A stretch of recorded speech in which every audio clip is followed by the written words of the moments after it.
Private जो ज़िंदगी की चीज़ें हैं वो एक दूसरे से डिस्कस ना करें, और अगर कोई एक पार्टनर या दोनों पार्टनर वो चीज़ें अपने फैमिली मेम्बर से, अपने फ्रेंड से डिस्कस करते हैं तो उनके लिए प्रॉब्लमैटिक सिचुएशन हो जाती है।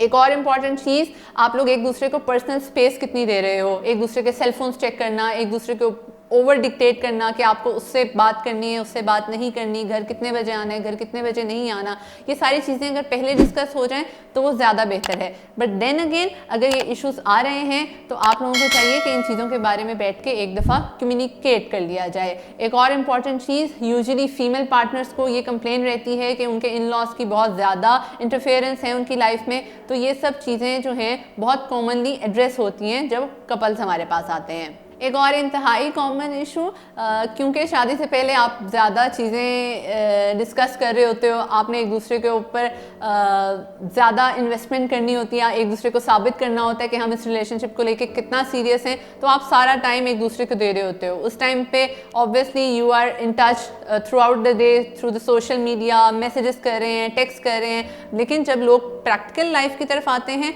तो उस तरह से एक दूसरे के साथ इन टच नहीं रहते। तो कपल्स की ये ज़रूर कंप्लेंट सुनने में बहुत ज़्यादा आई है कि हमारा पार्टनर हमें टाइम नहीं देता या वो पहले जैसा नहीं रहा।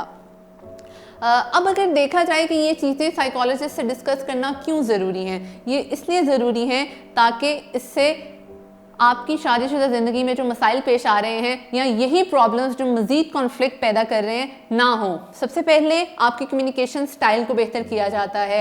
हम ये गाइड करते हैं कि आपने डिसीजन मेकिंग की तरफ किस तरह से फोकस करना है। ऐसे वो सारे डिस्ट्रप्टिव थॉट्स, ऐसी वो सारी सोचों की गलतियाँ जो आपके डिस्ट्रप्टिव बिहेवियर की तरफ लेके जा रही हैं आपको, उसको हमने कैसे रोकना है।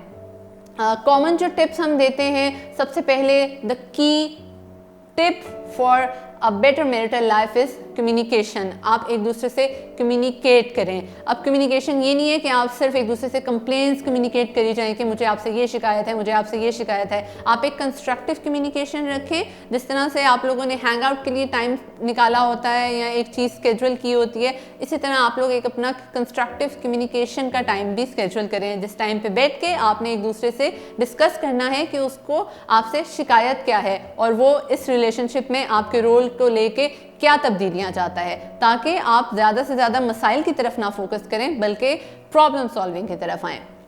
उसके अलावा आप लोग डिसीजन मेकिंग की तरफ फोकस करें कि हम लोगों ने ज़िंदगी के अहम फैसले कैसे लेने हैं, उन फैसलों में दूसरों को इन्वॉल्व किस हद तक करना है, अपनी प्राइवेसी कैसे रखनी है, अपनी सीक्रेसी कैसे रखनी है। बहुत ही इंपॉर्टेंट चीज़ एक ये है कि सिर्फ एक दूसरे के साथ शिकायत कम्युनिकेट ना करें, एक दूसरे की ग्रैटिट्यूड को भी डिस्कस करें, एक दूसरे की पॉजिटिव चीज़ों को डिस्कस करें। अगर आपको किसी की कोई बात अच्छी लग रही है तो प्लीज़ उसको अप्रिशिएट करें। अपने लव एक्सप्रेशन को बेहतर करें, अपना जो आप टाइम स्पेंड कर रहे हैं उसको बेहतर करें, ताकि सिर्फ आप आगे वाली ज़िंदगी के बारे में या आगे वाली ज़िंदगी के दौर में ना लगे रहें बल्कि अपनी हालिया ज़िंदगी को भी ज़रूर बेहतर करें। प्री मैरिटल काउंसलिंग की अहमियत का अंदाज़ा इस बात से लगाया जा सकता है कि किसी के साथ 24 मिनट फ़ोन पे बात करना और दिन के 24 घंटे गुजारना एक बहुत ही मुख्तलिफ चीज़ है। तो बेहतर है कि अगर आप किसी रिलेशनशिप में हैं और शादी का इरादा रखते हैं तो प्री मैरिटल काउंसलिंग की तरफ ज़रूर आएँ ताकि आपकी शादीशुदा ज़िंदगी एक बेहतर तरीके से गुजर सके। Thank you.